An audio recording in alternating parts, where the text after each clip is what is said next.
Sometimes the rhythm doesn't rhyme. You know what I mean? Sometimes the rhythm doesn't rhyme. While I'm sitting here, I should record the boost and keep it pushing. Let me see if I can find here. I don't know what page we're on. I need to find this week's readings for the boost, and we actually may be in a good spot. It was actually last week that we were dealing in the areas of service, of course, coming out of serenity and things like that.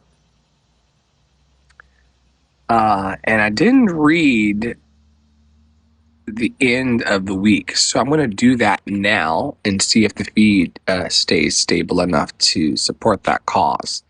Day 5 of the week of services. I'm just a hairstylist, the woman said to me almost apologetically. I want to do something big, something important in the world. Do you have any idea how important it is to people to get a good haircut? I asked. Maybe we don't have to do anything different to be of service. We just need to bring an attitude of service to what we already do. The action is to do one thing each day that serves someone else with no thought of receiving anything in return. It doesn't have to be a big thing. Call someone, give them encouragement, or just listen instead of talking during a conversation. Wait on someone. Bring them a cup of coffee or a glass of water.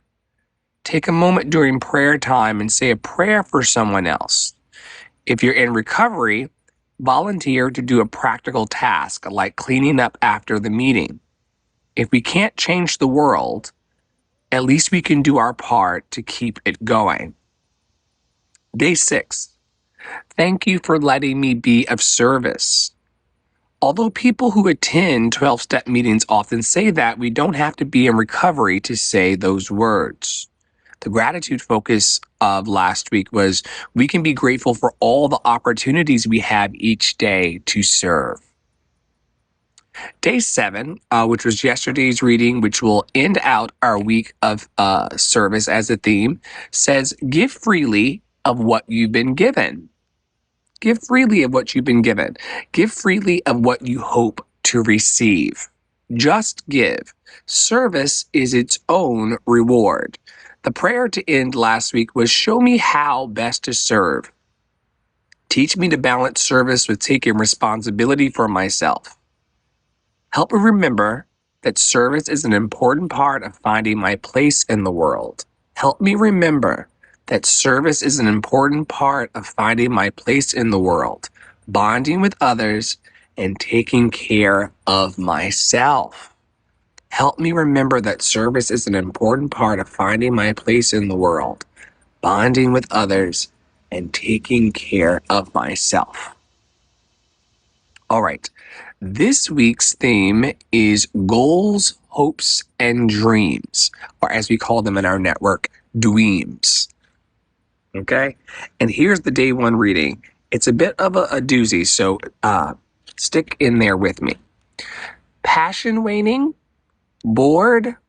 How long has it been since you set new goals?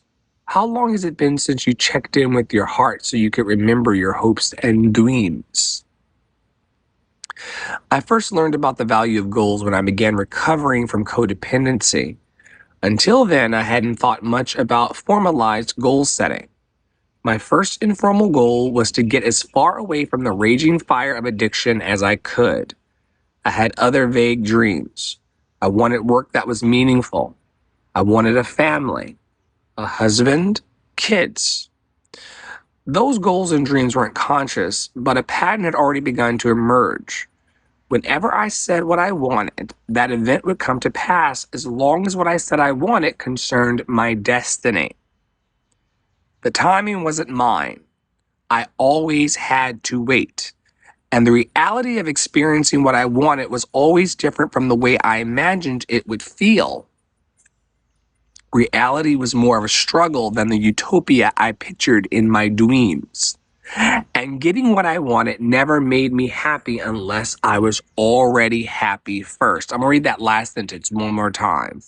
And getting what I wanted never made me happy unless I was already happy first. I've wanted many things in my life. When I was younger, I wanted to be a good wife, a writer, and a counselor. Later, I wanted to be a good single parent and earn enough money to support my kids. Accomplishing all these things required me to learn about myself. When I had matured, I wanted other things. After my son Shane died, I wanted the pain to stop, but one day I realized that the absence of pain would mean I hadn't loved Shane as much as I did. But one day I realized that the absence of pain would mean I hadn't loved Shane as much as I did. This is when I became willing to learn about healing my heart and grief. I wanted to get up again and experience new things. I wanted to jump out of airplanes. I wanted to see the world, Egypt, Israel, China, and Tibet. I wanted to help other people whose hearts were broken through the loss of a loved one. What do you want to do?